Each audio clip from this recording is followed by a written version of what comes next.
Dios les bendiga, les habla su siervo Luis Carlos Reyes. Este día vamos a hacer una grabación muy especial. En este día vamos a hacer un debate entre un unicitario y un trinitario. Yo voy a tomar la posición trinitaria y voy a argumentar. El tema del debate se llama ¿preexistió el Hijo de Dios? Entonces yo voy a tomar la posición de que el Hijo sí preexistió, que se ve en la Biblia eso.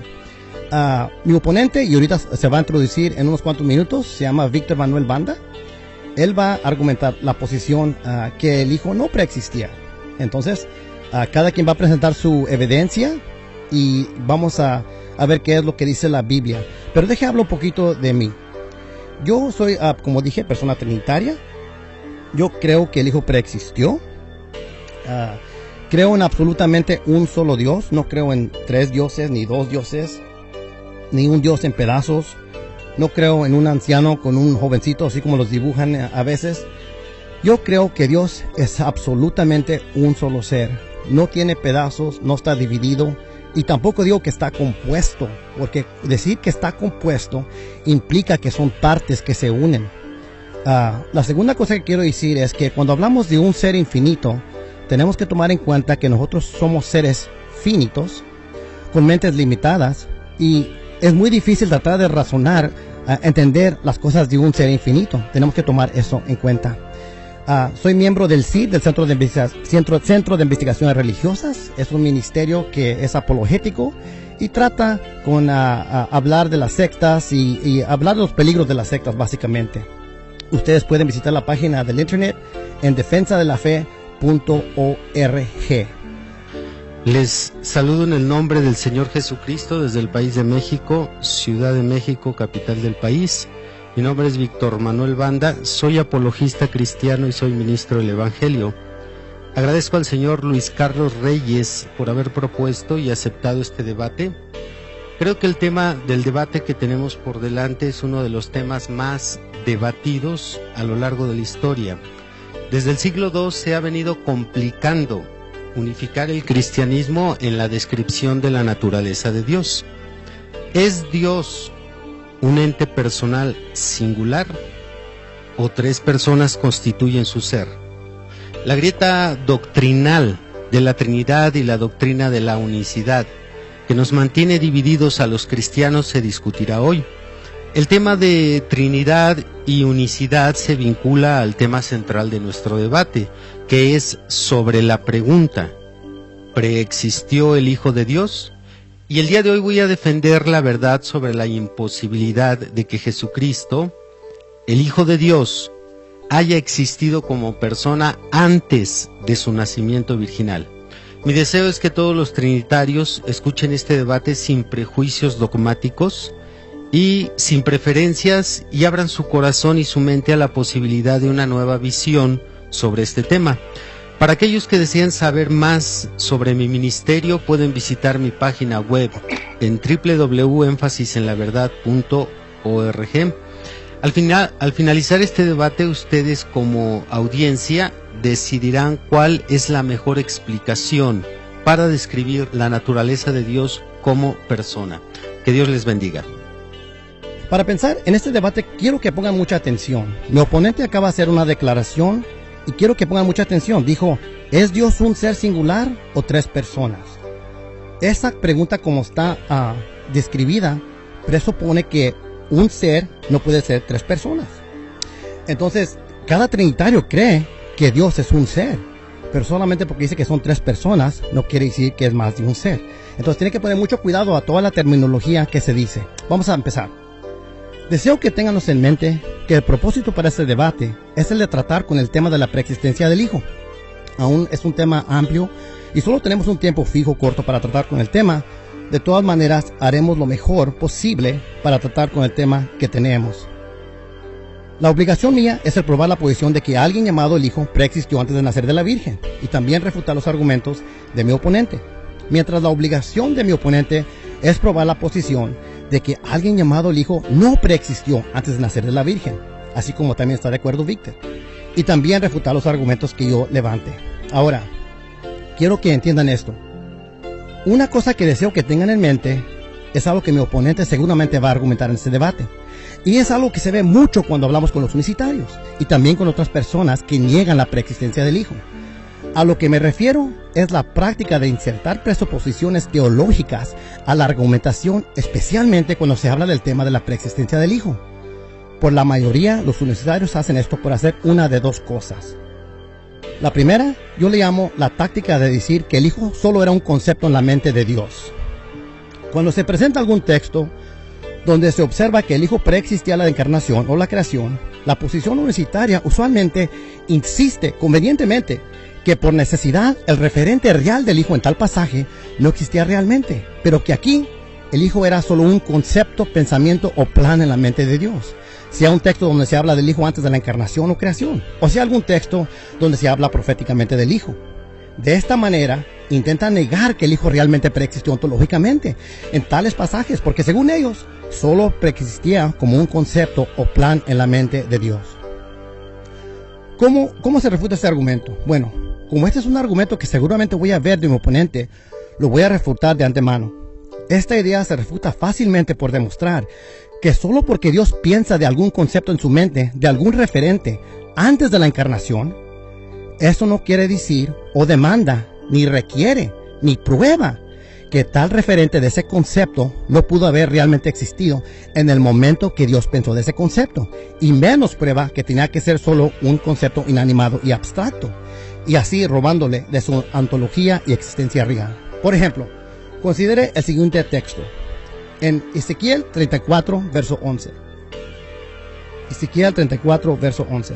Dice así: porque así dice el Señor Jehová, aquí estoy yo mismo iré a buscar mis ovejas y las recogeré. Aquí tenemos una declaración de un referente que se llama el Señor Jehová, y dice que Él mismo irá a buscar sus ovejas y las recogerá. Y lo dice en forma profética, y hasta antes de la encarnación, y antes de Él mismo venir. Entonces esto lo dijo Jehová antemano. Observen, ¿acaso no existía aquí en estos textos un plano concepto en la mente de Dios de sí mismo antes de la encarnación? Sí. ¿Acaso no es esto también una profecía de algo que todavía actualmente no tomaba lugar? Sí. ¿Significa esto entonces que el referente de Dios aquí en este texto solo era algo inanimado y abstracto como un concepto, así como dicen los unicitarios del Hijo? ¿Y solo por el hecho que estaba en la mente de Dios antes de la encarnación? Claro que no. Ven como solo porque Dios tiene un concepto en su mente de un referente antes de la encarnación, y aunque lo diga en forma profética, que eso no prueba ni demanda que el referente de ese concepto no pudo haber existido en el momento que Dios pensó de ese concepto. ¿Lo ven? Espero que sí lo puedan ver. Si esto fuera verdad, entonces tendrían que concluir los unicitarios que Dios no pudo haber existido realmente antes de la encarnación en textos tales como Ezequiel 34:11, por la misma razón que argumentan que el Hijo no pudo haber existido antes de la encarnación, es decir, solo porque estaba en la mente de Dios antes de que se cumpliera algún evento. Entonces, lo que es sumamente importante aquí es que recuerden que solo porque algún concepto estaba en la mente de Dios antes de la encarnación, sea del Hijo o del Padre, eso no prueba ni demanda que el referente de tal concepto no pudo haber existido en el momento en el cual Dios procesó tal concepto en su mente. Y esto lo podemos ver cuando Dios piensa de sí mismo. Y todo trinitario cree que el Hijo también es ese mismo Dios. Así que no hay ninguna razón de por qué no se pueda extender ese mismo privilegio al Hijo antes de la creación y antes de la encarnación. Permítame clarificar de antemano, así para no gastar tiempo.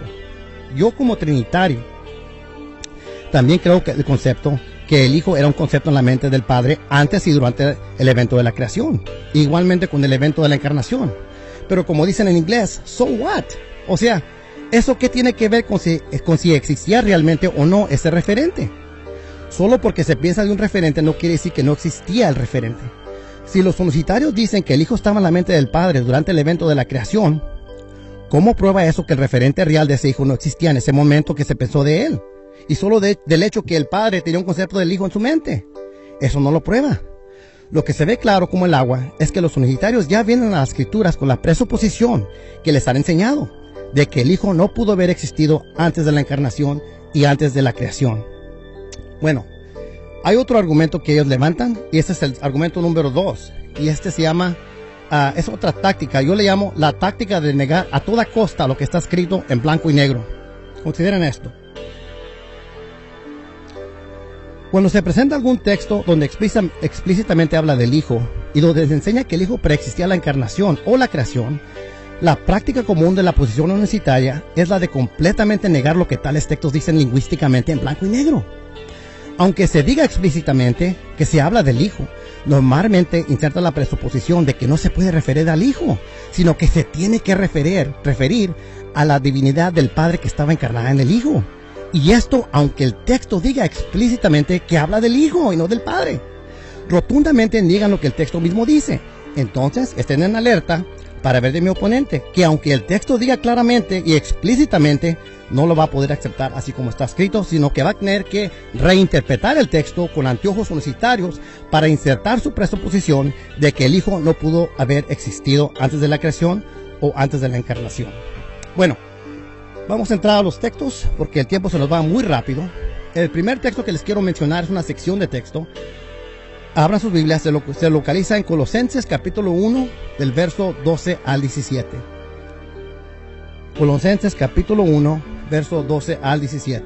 Y dice así: con gozo dando gracias al Padre, que nos hizo aptos para participar de la herencia de los santos en luz, el cual nos ha librado de la potestad de las tinieblas y trasladado al reino de su amado Hijo, en quien tenemos redención por medio de su sangre, el perdón de pecados, el cual es la imagen del Dios invisible, el primogénito de toda la creación, porque por él fueron creadas todas las cosas, las que hay en los cielos, las que hay en la tierra, las visibles y invisibles, sean tronos, sean dominios, sean principados, sean potestades, todo fue creado por medio de él y para él.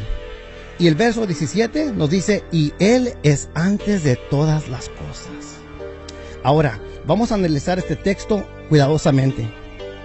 No voy a hablar de tantos textos, nomás los voy a investigar los que pueda, pero lo vamos a hacer en detalle.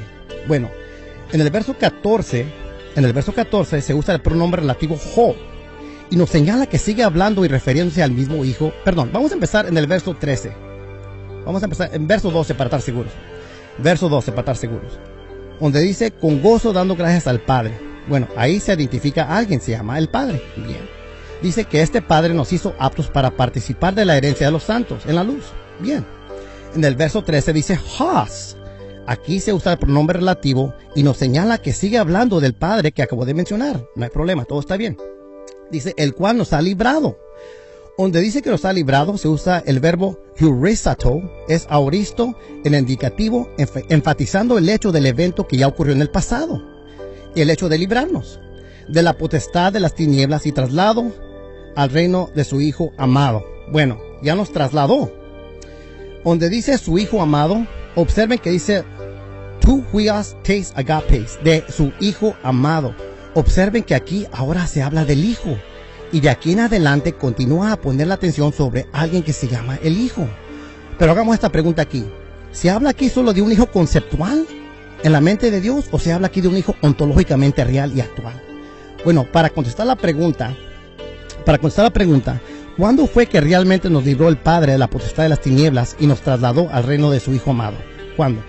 Respuesta: cuando realmente murió el Hijo por nuestros pecados con su sacrificio.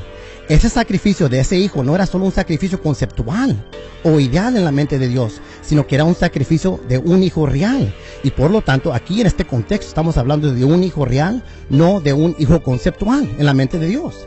De hecho, que este Hijo aquí era alguien realmente animado y no solo un Hijo conceptual, se ve y se sigue reforzando en el siguiente verso. En el verso 14 dice, ¿en quién? Se usa el pronombre relativo ho. Aquí, ese en quién nos señala que sigue hablando de ese mismo Hijo que acabamos de mencionar. Dice, tenemos redención por medio de su sangre, perdón de pecados. Observe que el perdón de pecados que tenemos hoy no es un perdón solo de un Hijo ideal o conceptual en la mente de Dios, pero realmente tenemos el perdón de pecados por el sacrificio real de un Hijo real. No se habla aquí de un perdón de pecados por medio de solo un sacrificio conceptual, sino de un Hijo real. Ahora, ¿no murió solo una idea del Hijo, del concepto del Hijo? No, en la cruz no murió solo un concepto del Hijo. Si así fuera la cosa, entonces no habría un sacrificio real para nuestros pecados, sino que realmente murió el Hijo en la cruz. El Hijo preexistente como divino no murió, pero sí probó la muerte por medio de su naturaleza humana. Entonces aquí en este contexto vemos que hablamos de un Hijo real, no conceptual. En el verso 15, se nos va el tiempo, dice, aquí el pronombre relativo has, donde dice el cual, nuevamente se refiere gramaticalmente hacia atrás y hace referencia a ese mismo antecedente del hijo que se acabó de mencionar. Esa es la función del pronombre relativo, referirse a su antecedente contextual. Por lo tanto, aquí Pablo continúa con la descripción de un hijo real. Y dice, como el antecedente del hijo en el verso 13 era alguien real, animado y personal, entonces el pronombre relativo aquí también gramaticalmente sigue refiriéndose a ese mismo hijo. Dice, él es la imagen del Dios invisible. ¿Por qué? Y dice que es el primogénito de toda la creación. ¿Por qué es el primogénito de toda la creación? En el verso 16 nos da la razón con la conjunción hati. Dice, ¿es por qué? Porque por él fueron creadas todas las cosas que hay en los cielos, en la tierra, visibles e invisibles, sean tronos, dominios, o sean principados, o sean potestades, todo, ta panta, se usa el adjetivo neutro plural con el artículo definido delante, indicando absolutamente todas las cosas en su totalidad fueron creadas por medio del Hijo. Se usa la preposición día en el caso genitivo, indicando acción mediadora. Entonces, y dice, no nomás fueron creadas por medio de él, pero para él. Entonces, él todavía hace referencia a ese mismo hijo que acabo de mencionar en el contexto. Entonces sigue hablando de un hijo real. Como todo fue creado por medio de este hijo real, por lo tanto, actualmente, realmente preexistió la creación. ¿Cómo pudieron ser todas las cosas creadas por medio del hijo si el hijo no estaba actualmente o realmente presente para que fuera el medio de la creación? Por lo tanto, este hijo real preexistió la creación. En el verso 17, dice así, kai autas estin pronton, y él es antes de todas las cosas. ¿Qué más prueba quieren, amigos? Ahí dice que es antes de todas las cosas y no está hablando de un hijo conceptual, porque ya establecimos que el hijo en el contexto es un hijo real, el que murió por nuestros pecados. No murió un concepto, murió un hijo. Ahora, aquí donde se dice que él es, se usa el verbo estin, y es de eimi, que significa existir o ser. Y también se usa la preposición proa, que significa antes. En todas las escrituras de Pablo, él siempre usó esta preposición, y hablando fuera de términos compuestos, para indicar una idea semántica de tiempo, siempre de tiempo. Si mi oponente los quiere ver, yo le puedo dar los textos más adelantito. Entonces, el Hijo existió antes de todas las cosas. ¿Qué más prueba necesitamos? Esto solamente es un texto. ¿Qué más prueba necesitamos para ver que el Hijo preexistió? Aquí está explícitamente y lingüísticamente en blanco y negro expresando que el Hijo existió antes de todas las cosas. Ahora, voy a enseñarle unas traducciones para que vean que no es algo que yo estoy inventando. La Reina Valera contemporánea dice en el verso 17, Colosenses 1:17, dice, Él existía antes de todas las cosas. ¿Quién es Él? Nomás sigue en el contexto, Él se refiere al Hijo. La palabra hispanoamérica, Cristo existía antes de todas las cosas. Cristo existía antes que hubiera cosa alguna. Palabra de Dios para todos, Cristo existió antes que todas las cosas. Biblia en lenguaje sencillo, Cristo existía antes de todas las cosas. Y hay muchas traducciones más, nomás que se me está yendo el tiempo. Y por último, en este verso quiero demostrar que la razón que Pablo escribió esta carta era porque estaba refutando la herejía que estaba en Colosa de los gnósticos. Los gnósticos creían en unos eones o unos dioses animados, creían en muchos dioses chiquitos que miran desde arriba hasta abajo. ¿Cómo va a refutar Pablo la herejía gnóstica por decir que sus dioses animados son menor que el Hijo de él, que solamente era un concepto en la mente de Dios? Eso no tiene sentido. Pero amigos, se me acaba el tiempo y más adelante voy a dar más información. Dios les bendiga. Bien, acabamos de escuchar una exposición muy completa y es importante que seamos minuciosos en ir retomando párrafos pequeños que se pueden perder en la generalización. Y quiero comenzar haciendo mención sobre la expresión un ser. No puede ser tres personas, es lo que se nos dice a los trinitarios que afirmamos. Muy bien, el concepto de la Trinidad tiene algunas vertientes. La más común es afirmar que Dios es un ser y al mismo tiempo existen tres personas distintas la una de la otra. Yo afirmo esto como unicitario, que no puede ser posible porque estaríamos cayendo en una falacia, estaríamos cayendo en una contradicción, violando el principio de no contradicción o contradicción, donde se afirma que algo no puede ser un ser en el mismo tiempo y bajo el mismo aspecto. Pero no voy a enfatizar mucho eso para no desviarme del punto principal, que es la preexistencia del Hijo.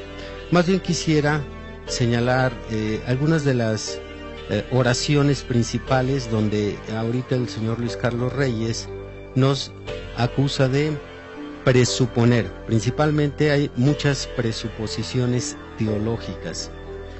Vamos a analizar primero este concepto erróneo del concepto, un concepto inanimado y abstracto, como lo que se cree o se señala que nosotros pensamos del Hijo antes de la existencia.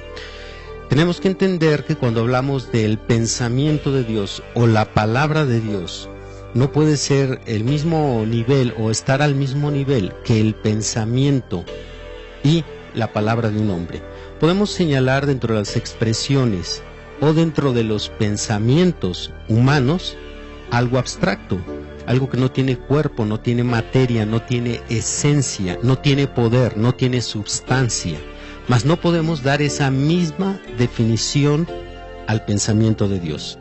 No podemos definir el pensamiento de Dios como algo abstracto y mucho menos como algo inanimado, porque podemos apoyarnos en la misma escritura que leyó ahorita el señor Luis Carlos Reyes, Colosenses 1, por medio de él fueron hechas todas las cosas.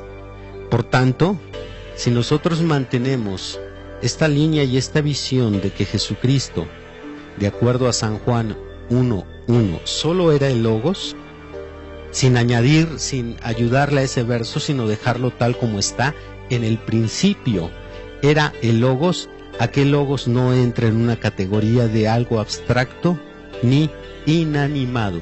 Por el contrario, el mismo apóstol Juan nos dice tanto en su evangelio como en su primera carta, que en ese Logos estaba la vida, en él estaba la vida. Por tanto, es inadecuado traer esa comparación de un concepto o un pensamiento humano que sí viene a ser o a entrar dentro de una categoría como algo inanimado. Es inadecuado compararlo con el pensamiento y la palabra de Dios. Así es que creo que queda más que claro que la comparación no ayuda a descartar que Jesucristo haya sido palabra o logos. También estamos escuchando ahorita al señor Luis Carlos Reyes, que él menciona cómo es que el Hijo, refiriéndose a la preexistencia de Jesús, explícitamente algunas escrituras mencionan al Hijo y no al Padre.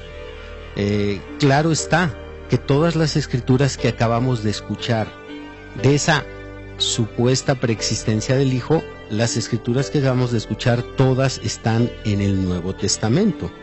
La escritura que se nos dio de Ezequiel solamente es una escritura ambigua, porque realmente no es explícita en su explicación.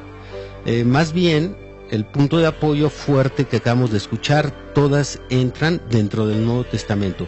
Y es importante que veamos que la aplicación como la explicación, ambas que se dieron de estos textos, incluso apoyados en griego, se pueden aplicar tanto a Jesucristo como Logos y a Jesucristo como persona. Por lo tanto, no encontramos un argumento fuerte y sólido que sostenga la preexistencia de Jesús como una persona.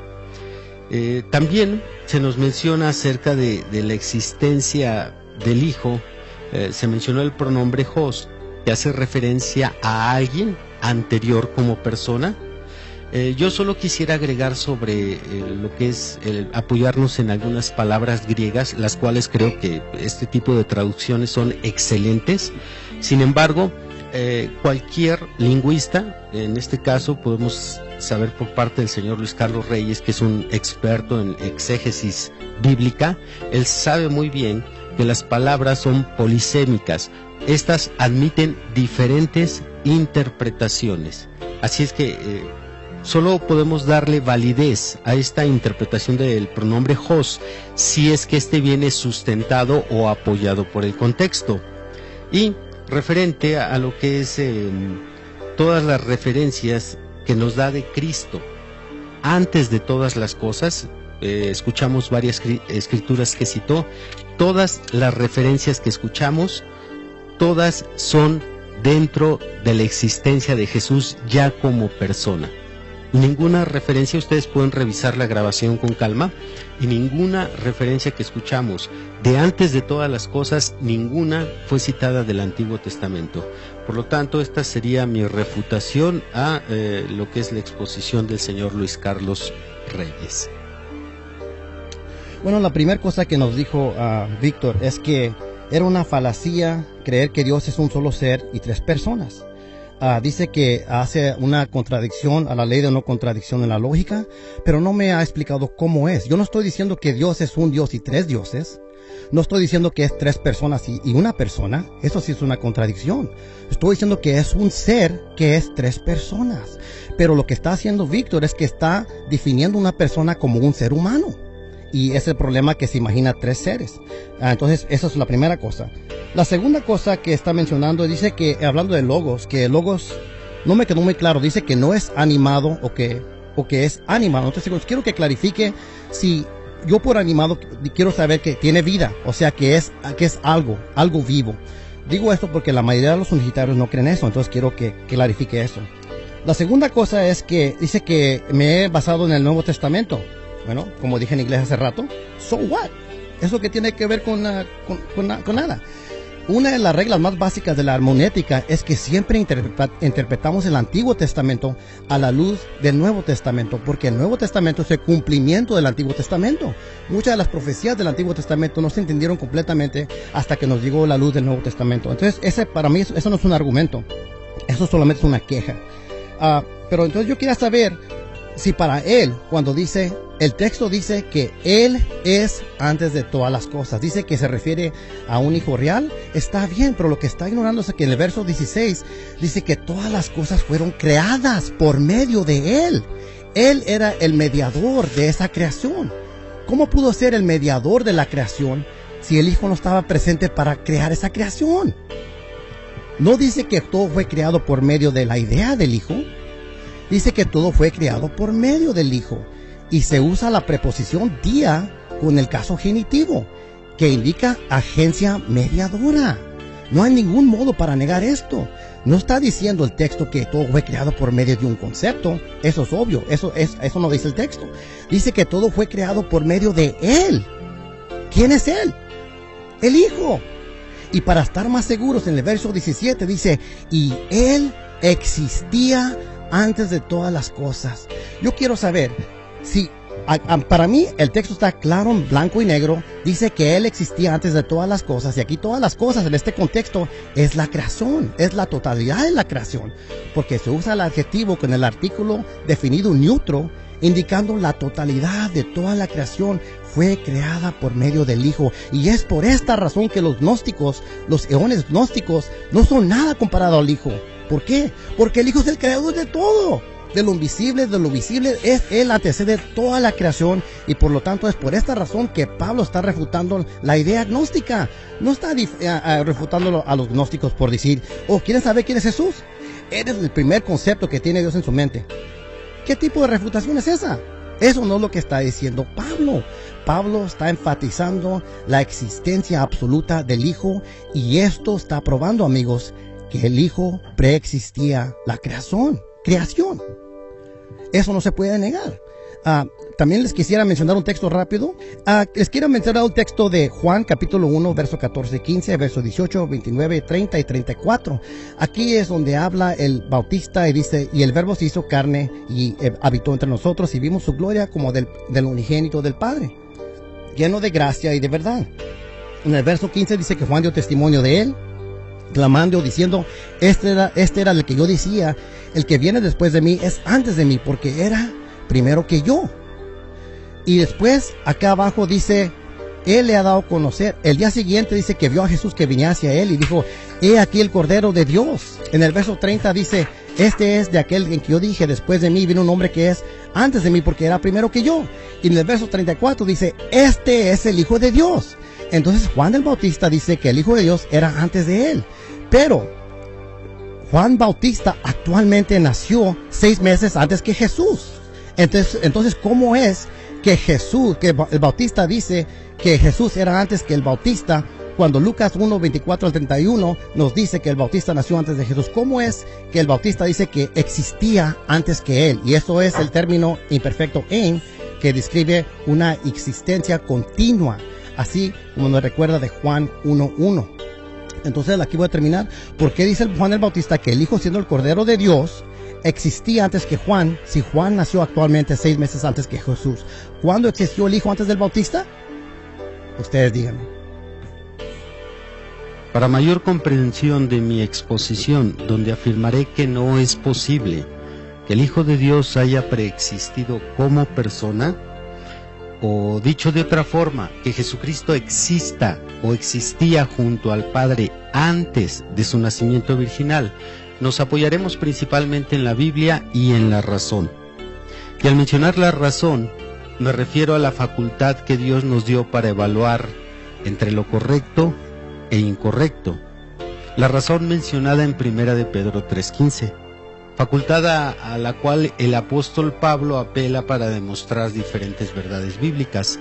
Y para aquellos que les asusta usar la razón y quieren caminar solo en una fe ciega, me gustaría citar la siguiente frase célebre que dice: me resisto a aceptar que el mismo Dios que me dotó de intelecto para razonar me impida usarlo. De igual forma, la Biblia nos ordena amar a Dios con la mente, no solo con el corazón, y se nos ordena adorar a Dios con verdad. Y la razón es la única que nos puede declarar que es verdadero y que es falso. Así que, entendiendo esto, presento mi argumento de la siguiente manera. Premisa 1. Toda doctrina es más evidente en su verdad y concordancia bíblica cuando tiene escrituras claras y limpias de interpretación. Premisa 2. La doctrina de la preexistencia del Hijo de Dios como persona carece de escrituras claras y limpias de interpretación. Premisa 3. La doctrina de Jesús preexistente solo como palabra o logos antes de su nacimiento virginal tiene muchísimas escrituras claras y limpias de interpretación. Silogismo.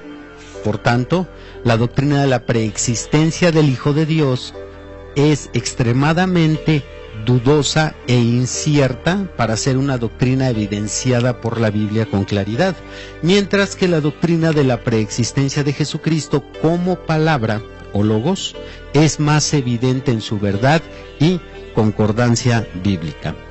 Analicemos con cuidado estas premisas para ver si son correctas, porque de la verdad con procedimiento válido solo se sigue la verdad. Premisa 1. Toda doctrina es más evidente en su verdad y concordancia bíblica cuando tiene escrituras claras y limpias de interpretación. Si hablamos de la doctrina de la salvación por medio de la fe en Jesucristo, es una doctrina que descansa en escrituras claras. Esto es, no requerimos de la exégesis ni de un conocimiento teológico profundo para comprender lo que enseñan los versos que sostienen tal doctrina. Ejemplo sencillo: San Juan 3:16, San Juan 6:47, 2 de Timoteo 1:9, Hechos 16:31, Hechos 17:30 y 31, y muchas otras escrituras, las cuales sostienen la doctrina de la salvación por la fe en Jesucristo. Estas escrituras son tan evidentes en su verdad y concordancia bíblica, lo cual a la vez permite que tal doctrina sea limpia de interpretaciones, y cuando algunos de los versos que sostienen esta doctrina requiere de interpretación, no es exegética ni exhaustiva por la misma claridad contenida en el verso. Pensemos en la interpretación opuesta del mismo tema de la salvación, la interpretación que predica la Iglesia Católica Romana. Su interpretación es que la salvación es por las buenas obras, entre las que se cuentan limosnas, penitencias, mandas, sacrificios de diferente tipo, etc. Y podemos ver que sostener tal interpretación de la salvación por obras solo es posible forzando los versículos a que digan lo que ellos quieren y dislocándolos. apoyándose en libros apócrifos y obras no confiables. Los pocos versos claros que pudieran usar para favorecer esta doctrina no pasan de los dedos de la mano, y estos pocos versos no pueden ser presentados a favor de la misma doctrina, ya que estos pocos versos contradicen todos los versos claros que hablan de la salvación por la fe en Jesucristo, violando así el principio de contradicción, que dice que es imposible afirmar y negar un mismo predicado a un mismo sujeto al mismo tiempo y bajo el mismo aspecto.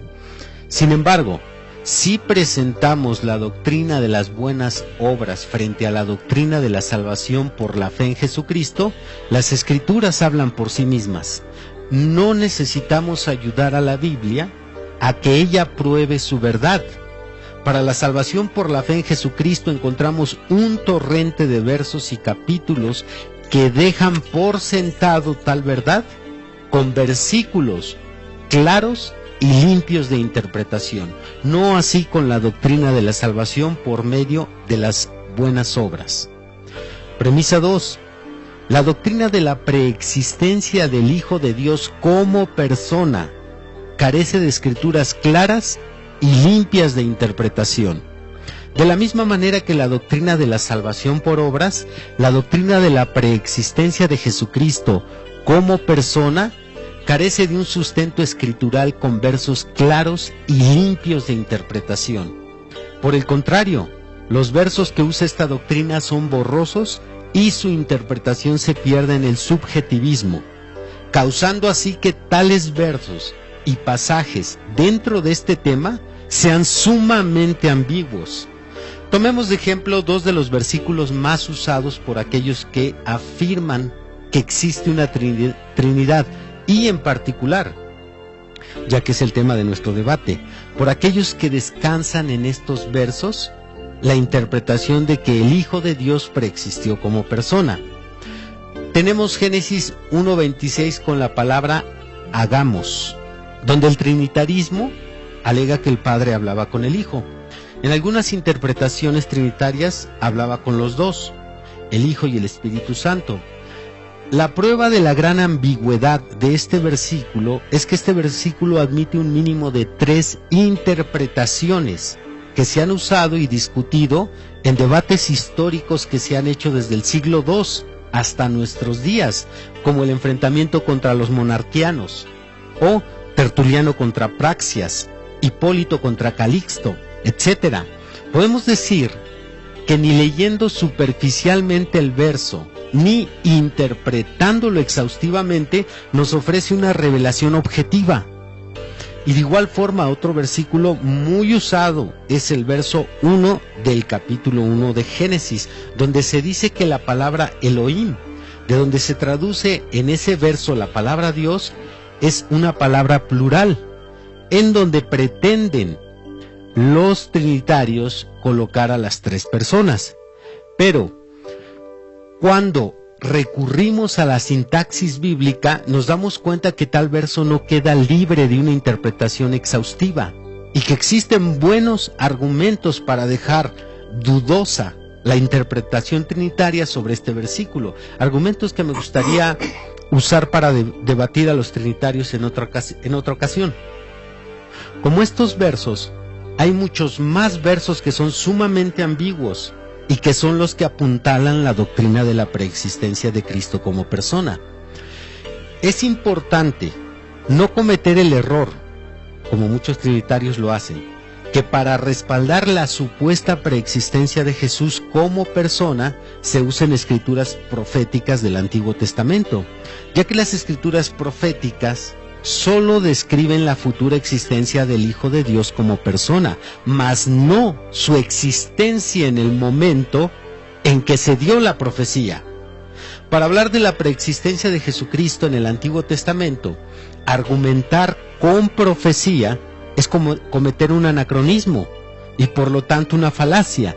Debemos de ser estrictos con la referencia de estos textos proféticos que hablan de Jesucristo como persona o como el Hijo de Dios, pero entendamos que tales pasajes proféticos no hablan de lo que Él es, sino de lo que Él vendría a ser. Ejemplos claros, Isaías 9:6 o Isaías 7:14, entre otras escrituras que nos describen al Hijo como Él es en ese momento, sino como Él será cuando nazca. Premisa 3. La doctrina de Jesús preexistente solo como palabra o logos antes de su nacimiento virginal tiene muchísimas escrituras claras y limpias de interpretación. Primero, debo de aclarar que cuando me refiero a escrituras limpias de interpretación, no estoy diciendo de ninguna manera que la interpretación bíblica está mal o que no se requiere para el estudio bíblico. Tal declaración sería restar importancia a una de las herramientas más indispensables del estudio bíblico. Así es que no estoy desechando la hermenéutica, más bien estoy diciendo que cuando ponemos la interpretación trinitaria de la preexistencia de Jesucristo como persona frente a la interpretación de que Jesucristo no existió como persona antes de su nacimiento virginal, sino que existió en forma de palabra o logos, como lo declara de una manera limpia sin interpretación San Juan 1:1, así lo declara Juan 1:1, de una manera limpia y sin interpretación. Entonces, al confrontar estas dos interpretaciones, podemos ver de una manera sencilla que la doctrina de la preexistencia de Jesucristo como logos goza de muchísimas escrituras claras y limpias de interpretación, que se convierten en un manantial de luz para entender que Jesucristo no existió como persona, sino hasta su nacimiento virginal. Por dar algunas de estas escrituras, tenemos el Salmo 33:9, Salmo 19:4, Salmo 107:20, Salmo 119, verso 89 al 91, Isaías 55:11, etc. En cada una de estas escrituras podemos leer sin necesidad de interpretar absolutamente nada, sin necesidad de forzar el texto. Podemos leer que la palabra, la cual es traducida como verbo en San Juan 1:1, en algunas revisiones se traduce como la palabra y en otras como el verbo. La palabra estuvo actuando siempre con el Padre, como lo describe su mismo significado, expresando el Padre el pensamiento eterno de Dios. Para tal afirmación de que la palabra estuvo desde un principio con el Padre actuando, solo se necesita leer los versos y dejar los versos tal como están. Las escrituras se sostienen por sí misma. La doctrina de la preexistencia de Jesucristo como logos es objetiva y no acepta el mínimo grado de subjetividad. Ejemplo donde vemos la armonía no forzada de la interpretación de San Juan 1:1 es que en el principio era la palabra, no una persona, sino la palabra. Luego Juan 1:3 dice que todas las cosas fueron hechas por esa palabra. Y en el Salmo 33:6 dice que los cielos fueron hechos por su palabra. No necesitamos interpretar nada. La claridad de estos versículos es innegable. La armonía de ellos se da sola. No necesitamos interpretación como está esta armonización entre el Salmo 33:6 con Juan 1:1 son los demás versículos que sostienen la doctrina de que en el principio no existía un hijo, sino la palabra. Al contemplar todo esto podemos decir que, por lo tanto, ahora presento mi silogismo, la doctrina de la preexistencia del Hijo de Dios es extremadamente dudosa e incierta para ser una doctrina evidenciada por la Biblia con claridad, mientras que la doctrina de la preexistencia de Jesucristo como palabra o logos es más evidente en su verdad y concordancia bíblica. Creer que Jesucristo preexistió como persona solo es posible desde una fe exclusivista y no desde la razón, porque se necesitan forzar muchas escrituras para que digan algo que favorezca la Trinidad. Es importante tener en cuenta que la doctrina de la preexistencia de Jesucristo como logos o palabra en determinados puntos, que son mínimos, presentará algún grado de dificultad para entender o clarificar algunas cosas. Pero debemos de tener presente que ninguna de las dos doctrinas, unicitaria ni trinitaria, responde a todas las preguntas de una manera plena y satisfactoria. Por tanto, sería irracional desechar una doctrina o considerarla falsa por el hecho de no despejar todas nuestras dudas. Sería cometer la falacia de la casuística.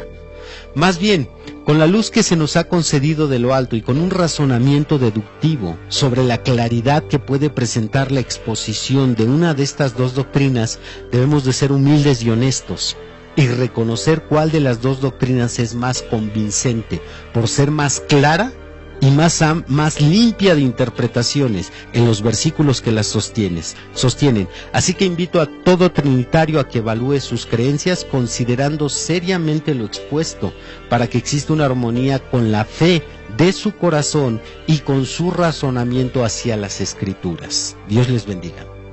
Muy interesante este debate. Desafortunadamente no podemos hablar de todo a la misma vez. Víctor ha dicho muchas cosas muy interesantes, pero no se puede tratar con todo, no puede ni escribir así de rápido.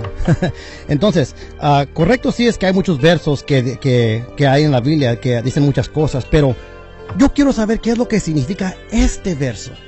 Este verso donde dice que Él existió antes de todas las cosas. Eso es lo que está diciendo el texto. Este hijo que se refiere aquí en Colosenses es un hijo real. Pero todavía solamente ha tratado con un texto, amigos, que todas las cosas fueron creadas por medio de Él. ¿Cómo fueron creadas todas las cosas por medio de Él si Él no estaba ahí para crearlas? Esta es de la lógica más simple que puede ver. La única manera que Él pudiera crear todas las, que el Padre pudiera crear todas las cosas por medio del Hijo, porque eso es lo que dice día, pero no está indicando que es inferior en ningún sentido, solamente está haciendo una distinción. Pero ¿cómo es que todas las cosas fueron creadas por el Hijo y por medio del Hijo? Esa agencia mediadora, eso es lo que dice el griego, amigos. Podemos decir lo que nosotros quieramos, pero en la Biblia, el Nuevo Testamento aquí fue escrito en griego, no fue escrito en español, alemán, en inglés, fue escrito en griego. Y aquí está diciendo en el verso 17, Colosenses capítulo 1, verso 17, dice, Kai autos estin pro panton. Él existía antes de todas las cosas. ¿Quién es Él? Es el Hijo. Entonces, si mi oponente va a decir que no preexistía el Hijo, Pablo me está diciendo que sí existía el Hijo. ¿A quién le voy a creer? ¿Saben, amigos? Yo prefiero creer lo que dice Pablo. Y también lo que dice Juan el Bautista cuando dice que este Cordero de Dios, el cual es el Hijo, existió antes que Él. Cuando el Bautista nació 6 meses antes que Jesús. Eso no se nos ha explicado. Esas dos cosas yo quiero que mi oponente explique. Del verso dice, ¿qué quiere decir Colosenses 1:17? Donde dice que Él, que hablando del Hijo, existió antes de todas las cosas. Y el verso 16, donde dice que todas las cosas fueron creadas por medio de ese Hijo. ¿Cómo fue que todas las cosas fueron creadas por medio del Hijo? Y ¿saben qué, amigos? Este no es un argumento nuevo, este es un argumento anciano. Pero nunca lo han podido contestar los unicitarios. Tampoco el del Bautista. Pero les voy a presentar unos más, nomás porque hay muchos textos, pero a mí no me gusta saltar por donde quiera. Eso nunca ha sido mi estilo. Pero voy a presentar algunos textos. En Juan capítulo 6, verso 38, dice Jesús, y ustedes pueden leer el contexto, porque he descendido del cielo, no para hacer mi voluntad, sino la voluntad del que me envió. ¿Quién descendió del cielo? ¿El Padre o el Hijo? ¿Y quién lo envió del cielo? Dice que porque he descendido del cielo no para hacer mi voluntad, sino la voluntad del que me envió.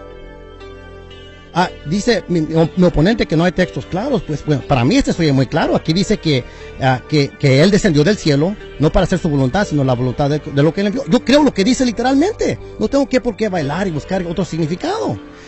Y si leen el contexto de Juan van a ver que es el Padre que lo envió. En Juan capítulo 6, verso 62 dice Jesús, pues qué si veráis al Hijo del Hombre ascender a donde antes estaba. Wow. ¿Qué si veráis al Hijo del Hombre ascender a donde antes estaba? Se usa el verbo en, como Juan 1:1, describiendo una existencia continua, el aspecto imperfecto, lo que se llama en el griego. La frase Hijo de Hombre aparece 81 veces en el Nuevo Testamento y siempre se refiere al Hijo. La frase Hijo de Hombre nunca se refiere a un concepto, a una idea, a un plan en la mente de Dios. Siempre se refiere al Hijo. Entonces, ¿quién habla aquí? ¿En dónde estaba este Hijo para ascender de donde estaba antes? ¿En dónde estaba si no preexistía? No hay ninguna respuesta para esto. Yo quiero oír una respuesta para esto. ¿Quién habla aquí? ¿Habla algo inanimado como un concepto o un plan o idea? ¿O habla una persona? ¿Recuerdan que dije que van a negar lo que está explícitamente escrito en blanco y negro? Este es un ejemplo.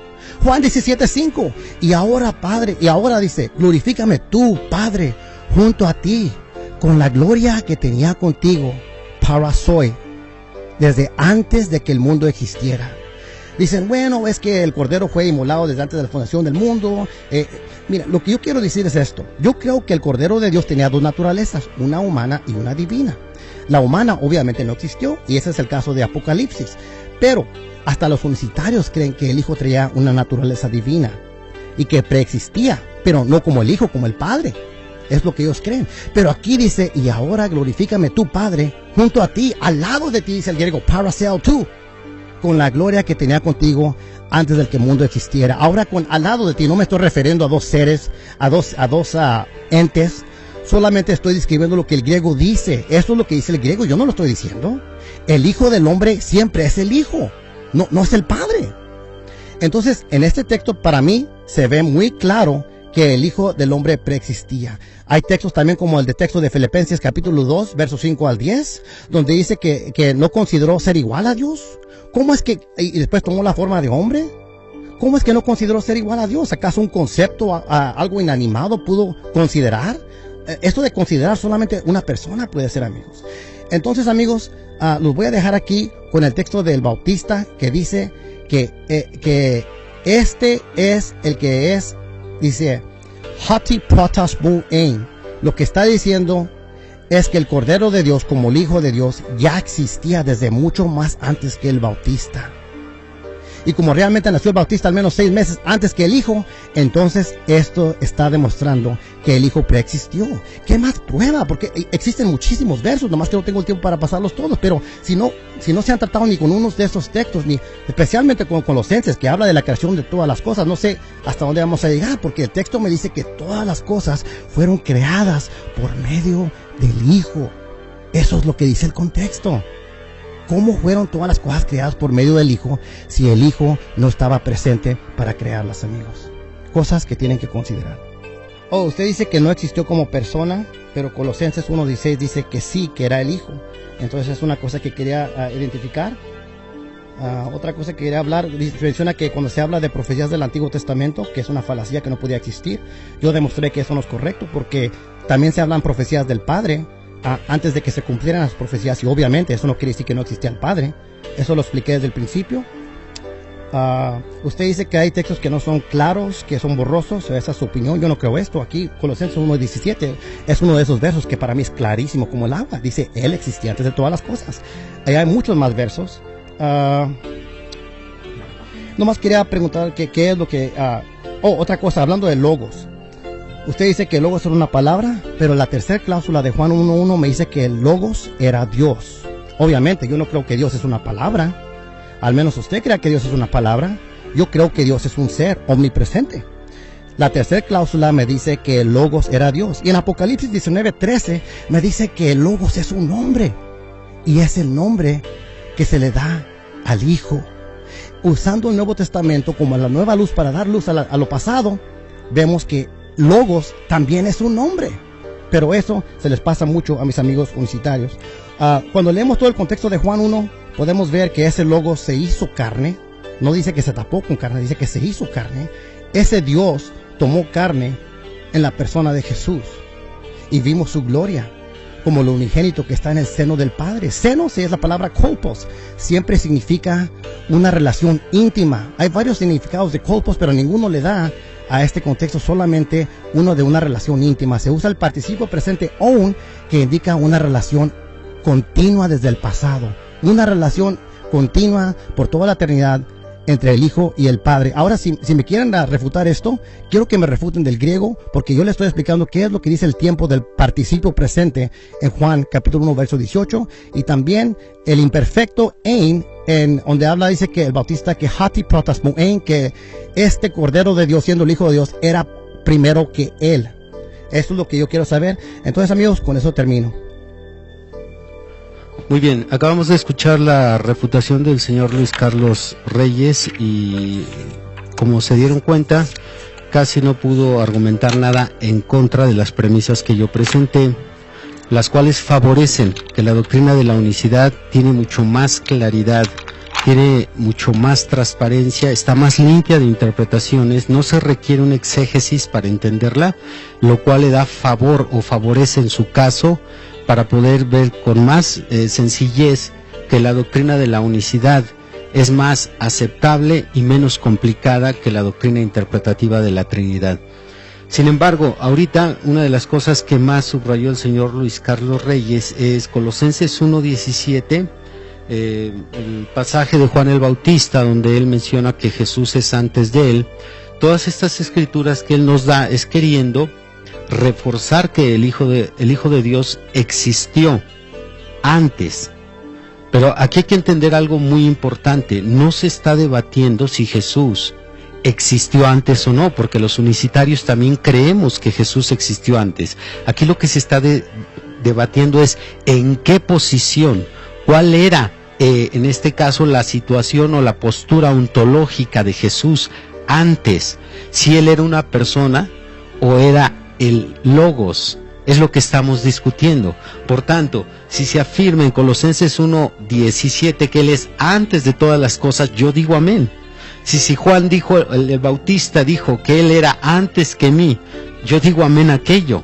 ¿Por qué? Porque Jesús fue antes. Pero más bien aquí la cuestión es cómo era su estado de Jesús. ¿Era una persona o vino a ser persona hasta su nacimiento virginal? Ese es el punto principal. Por tanto, todas las escrituras que se nos citó, todas los unicitarios las creemos, les decimos amén, pero no se llega al meollo del asunto. Aquí tenemos que más bien esperar que nos dé el señor Luis Carlos Reyes escrituras que demuestren que existió como hijo.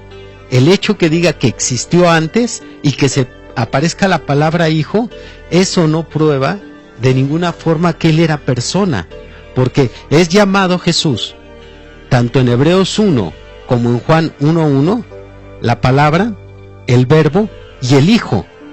La forma en que se le denomine no es el punto principal, ni tampoco es la esencia del debate, sino más bien demostrar escrituras que sostengan que era una persona y no tanto que existió.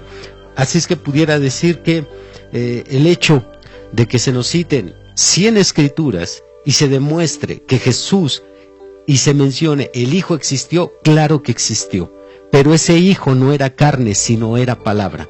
Y mientras no se demuestre que esa palabra era abstracta, como yo ya lo mencioné, el tipo de concepto o pensamiento de Dios no entra en la categoría del concepto o pensamiento humano como algo abstracto o inanimado.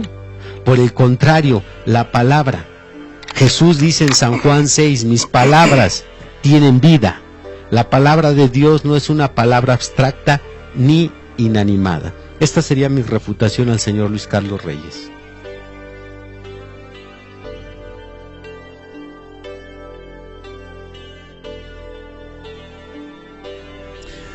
¿Usted cree que el Hijo en Colosenses 1 es una persona? Sí. ¿Sí? Sí. Okay. Muy bien.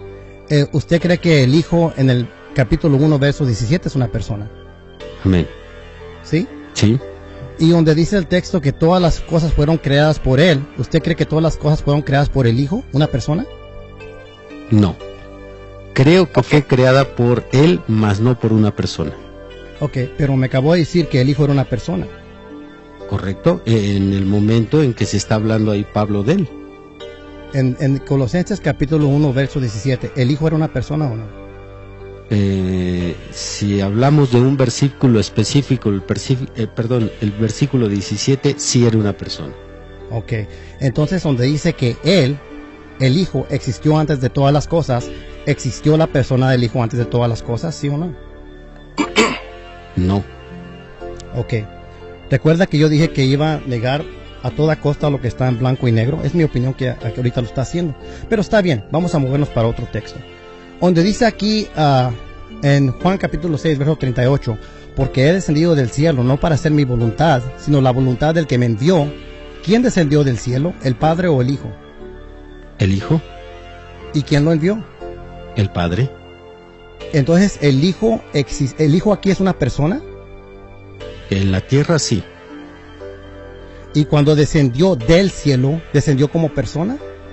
No. Descendió. Él descendió, él vino a ser persona hasta que nació de la Virgen María. Pero él era Logos en el cielo. Pero él entonces dice que él descendió. Correcto. Eso se refiere a una persona, ¿no? Ah, claro que sí. Pero Entonces, yo pienso que usted está favoreciendo aquí la cuestión del presente sin tomar en cuenta su estado anterior de Jesús. Yo le pregunto a usted. No, permítame, ahorita es mi tiempo de hacer preguntas. Cuando sea su tiempo, me hace la pregunta, por favor, para no gastar el tiempo. Correcto. Ok, deje entonces, ¿usted cree que el Hijo sí preexistió, que no preexistió? ¿Usted cree que la divinidad del Hijo existió, pero no como el Hijo, como el Padre? Ahora, entonces, usted no cree aquí, dice, porque Él es descendido del cielo, no para hacer mi voluntad, sino la voluntad del que me envió. Cuando yo leo este texto, yo veo que el Hijo está diciendo que Él descendió del cielo, pero usted no está tomando, ¿usted toma esas palabras literal o no? Sí, claro que sí. Entonces, ¿usted cree que el Hijo descendió del cielo? Sí. ¿Y usted cree que el Hijo cuando estaba en la tierra era una persona? Correcto. ¿En qué modo descendió del cielo? ¿Descendió como persona o como qué descendió? Descendió como el Logos y se convirtió en persona. ¿Y usted cree que el Logos era Dios? Correcto. Entonces Dios descendió. Dios descendió como Logos y se hizo persona. Ok, vamos a mover más para adelante. En Juan 6, capítulo 62 dice, porque si veréis al Hijo de... Pues qué si veráis al Hijo del Hombre ascender a donde antes estaba. El Hijo de Hombre siempre se refiere al Hijo, nunca se refiere al Logos, nunca se refiere al Padre, nunca se refiere a un concepto. ¿Quién habla aquí en dónde estaba el Hijo antes para ascender? En el cielo. ¿Y el Hijo del Hombre es una persona? Correcto. Entonces una persona estaba en el cielo. No lo veo igual que usted, no comparto eso. Sí, entiendo, pero el Hijo del Hombre es una persona. Sí. Ok, el Hijo del Hombre estaba en el cielo. Sí. Una persona estaba en el cielo. No, estaba el Logos. Ok, mire, si ve el silogismo, usted puede ver que hay una contradicción. Porque si el Hijo del Hombre es una persona, y si el Hijo del Hombre estaba en el cielo, entonces una persona estaba en el cielo. Entonces aquí veo una contradicción. Pero está bien, vamos a movernos más porque se me acaba el tiempo. En Juan capítulo 17, verso 5, donde dice, y ahora glorifícame tú, Padre, junto a ti, con la gloria que tenía contigo antes de que el mundo existiera. ¿Quién habla aquí? Jesucristo. ¿Habla como persona? Sí. ¿Se refiere a Él en el cielo como persona? No, como Logos. Entonces, ¿por qué dice que estaba allá con el Padre? Es que usted nada más está generalizando los estados presentes, no considera el estado anterior de Jesús. Y ahí es donde usted favorece su doctrina, obviamente. Bueno, por eso digo que es que Pablo dijo que era antes de todas las cosas. Pero, adelante. Mi primera pregunta, si el Verbo ya existía en forma corporal y siempre ha sido consustancial con el Padre antes del nacimiento de Jesucristo, ¿cuáles son los atributos que los distinguen para darles el calificativo de Padre e Hijo a cada uno? Yo no creo que el Verbo existía corporal. Yo creo que el Verbo existía como Dios y Dios es espíritu. Entonces la pregunta no tiene relevancia para mí. Pero realmente no me la comprendió. Vuelvo a repetirla, si el Verbo ya existía en forma corporal, o se lo voy a decir con sus palabras, si ya existía Jesús como persona, y Jesús siempre ha sido consustancial con el Padre, antes del nacimiento de Jesucristo, ¿cuáles son los atributos que los distinguen para darles el calificativo de Padre e Hijo a cada uno? Oh, ok. Lo que primeramente todos tienen lo mismo, pero lo que nos enseña la Biblia es que uno es el que es como el Padre, ¿verdad? Y el otro es el Hijo, pero lo que los separe, hay más cosas que los une que ni distinga, perdón, la palabra separación no la quiero usar. Todos tienen inteligencia, los tres aman, los tres tienen relación íntima. ¿Pero puede darme el calificativo? Nada más quiero eso, porque como dijo usted, se me va mi tiempo. Quiero un calificativo que distinga al Padre del Hijo o inclusive al Espíritu Santo. Le voy a dar un calificativo uno bíblico. En Mateo 28:19 se ve el Padre, el Hijo y el Espíritu Santo. Y la regla de Granville Sharp dice: donde hay tres sustantivos conectados con la conjunción kai y precede el artículo definido, que las tres son personas distintas. Entonces lo estoy basando en el lenguaje, en el idioma. Pero eso fue después del nacimiento de Jesús. Yo pregunté antes de que Jesús naciera, ¿cuál es el calificativo que distingue a Jesús como hijo? ¿Cuál es el calificativo que distingue a Jesús antes de que naciera como hijo? Ya se lo expliqué. Ok, segunda pregunta. Según la interpretación trinitaria, Jesús existió corporalmente junto con el Espíritu Santo y el Padre. ¿Qué determinó que fuera Él y no el Padre ni el Espíritu Santo los que se hicieran carne? Los tres lo estaban de acuerdo porque los tres son el mismo Dios. ¿Puedes sustentar eso con una escritura? Sí, Filipenses capítulo 2 del verso 5 al 10. Y también el texto que le cité anterior, donde dice que no bajé por mi voluntad, sino la voluntad del Padre que me envió. Entonces vemos que es el Padre que lo envió. Pero en Filipenses capítulo 2 del verso 5 al 10 dijo que no estimó ser igual a Dios, sino que se humilló tomando la forma de siervo. Entonces los dos ahí, en ese caso, estaban involucrados en la misma acción. Donde quiera que estén, cualquiera persona de la Trinidad, está todo el mismo Dios. Pregunta 3. ¿El verbo antes de ser carne era cuerpo o logos? Y si era cuerpo, ¿en qué momento dejó de ser cuerpo para ser logos? ¿Y qué escrituras respaldarían su respuesta? Cuando dice que era cuerpo, ¿a qué se refiere eso? ¿A materia? El trinitarismo cree que Jesús era un cuerpo, era hijo. Sí, pero defina cuerpo porque no entiendo la pregunta. En el concepto en que usted lo tenga. Si lo tiene como hijo o lo tiene como persona. Sí, pero es que tengo que saber a qué se refiere cuando usted dice cuerpo.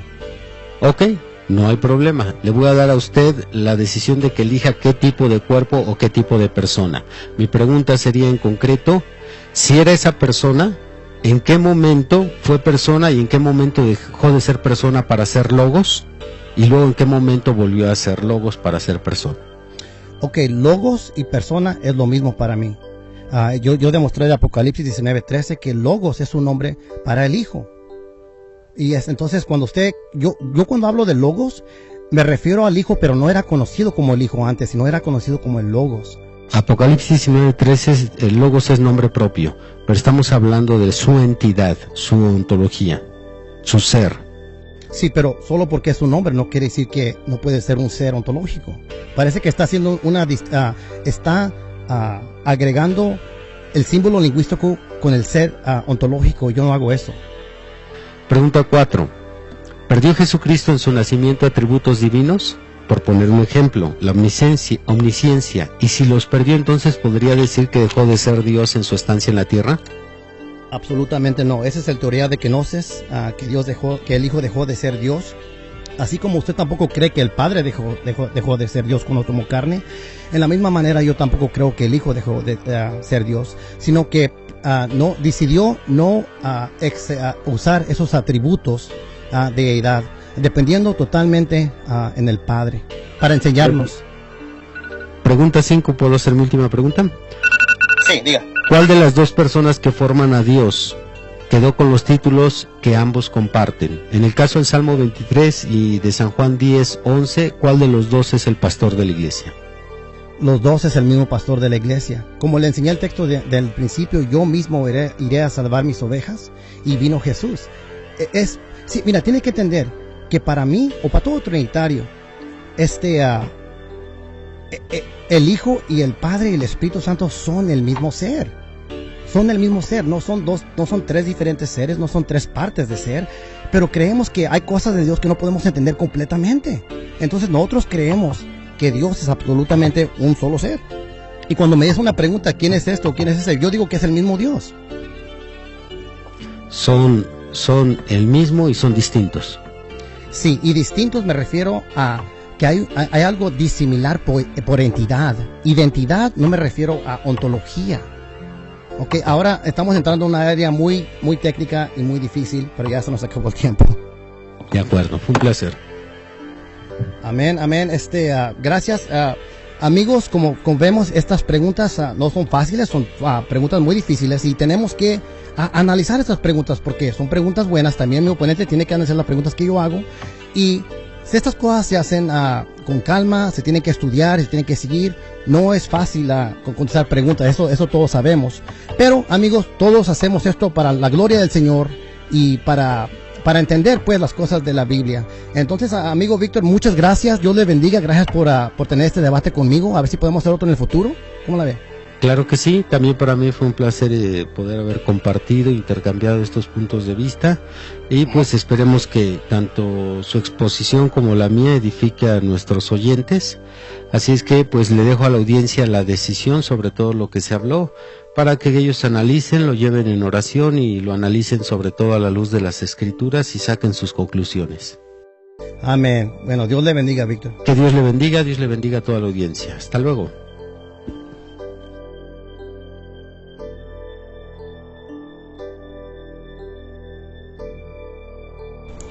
Dios les bendiga. Espero que este debate haya sido de bendición para todos ustedes. Según como yo veo las cosas, este debate se decidió contundentemente en el periodo de las preguntas y respuestas, cuando mi oponente unicitario, el señor Víctor Manuel Banda, admitió correcta y honestamente que en Colosenses 1:17 el Hijo era una persona. Colosenses 1:17 dice así: y Él existió antes de todas las cosas. Mi oponente admitió que el pronombre personal Él, ahí se refería al Hijo, o sea, el Hijo existió antes de todas las cosas. De hecho, hasta él mismo admitió y estuvo de acuerdo que el Hijo preexistió en Colosenses 1:17, pero no como persona. Ahí es donde estaba en desacuerdo. Pero donde mi oponente entró en problemas y donde se decidió este debate, según como yo lo veo, fue cuando mi oponente admitió que este mismo Hijo en Colosenses 1:17 era una persona. Póngase a pensar, si este Hijo aquí en Colosenses 1:17 es una persona, así como admitió mi oponente, entonces el término Hijo equivale a persona, ya que es el mismo referente. Observe, ¿qué es lo que se comunica por decir y admitir que el Hijo es una persona en Colosenses 1:17?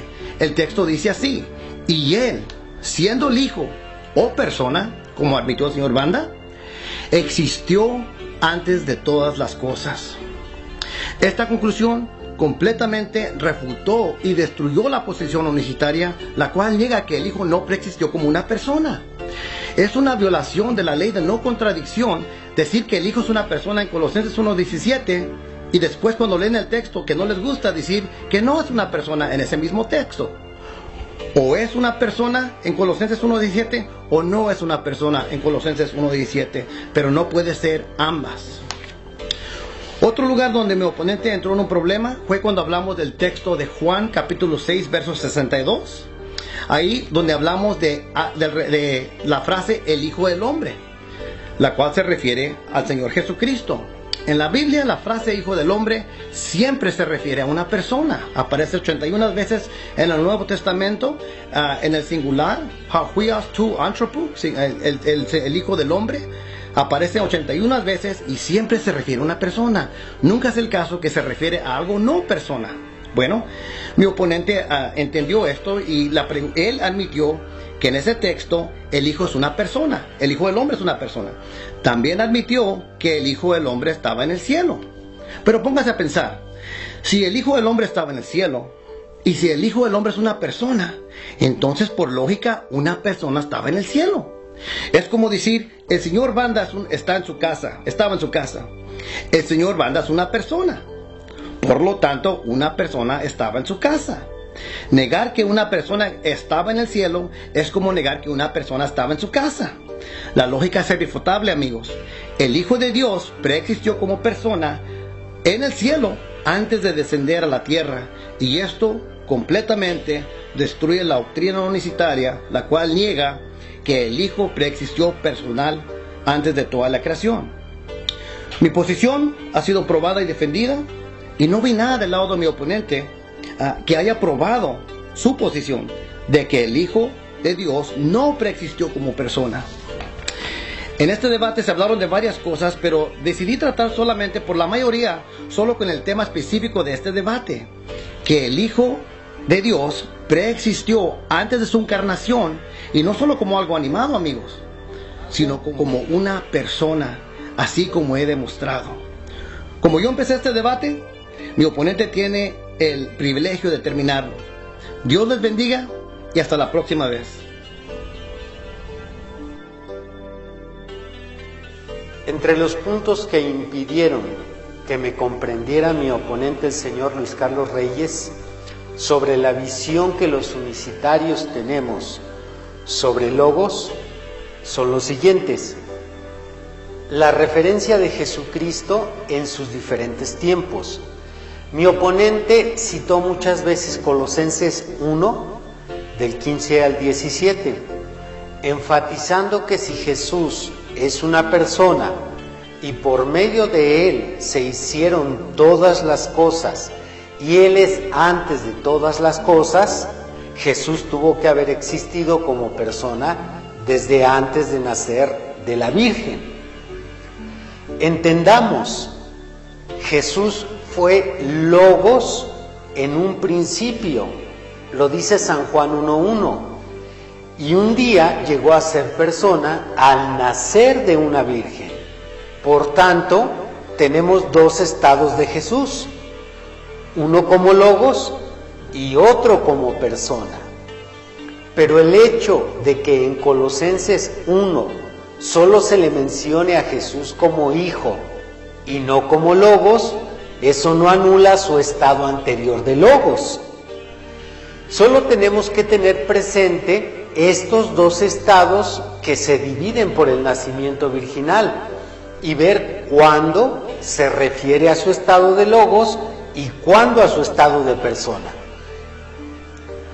Al no entender esto, mi oponente, él se pregunta, ¿cómo pudieron ser creadas todas las cosas si no estaba el Hijo?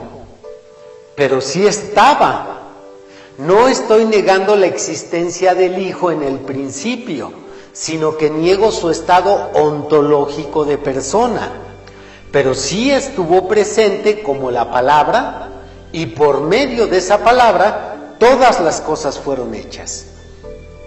Mi oponente menciona que aquí en Colosenses 1 se refuta la herejía gnóstica, pero yo lo dudo, porque este pasaje de Colosenses 1 es parte de uno de los himnos y credos más antiguos de la Iglesia, junto con Filipenses 2 y 1 de Corintios 15. Y si así fuera, sobre lo de los gnósticos, no lo creo, pero si fuera, entonces sería más plausible que se refute la Trinidad, ya que los gnósticos predican la pluralidad de eones y la unicidad no tiene ningún paralelismo con doctrinas pluralistas.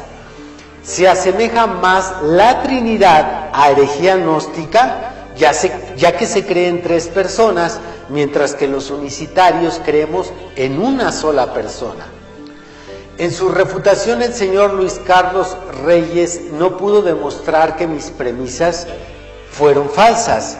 Mis premisas demuestran que la doctrina unicitaria es menos complicada que la trinitaria tocante a la hermenéutica, ya que pudieron escuchar algunas contradicciones en los argumentos de mi oponente, aunque él dice que no.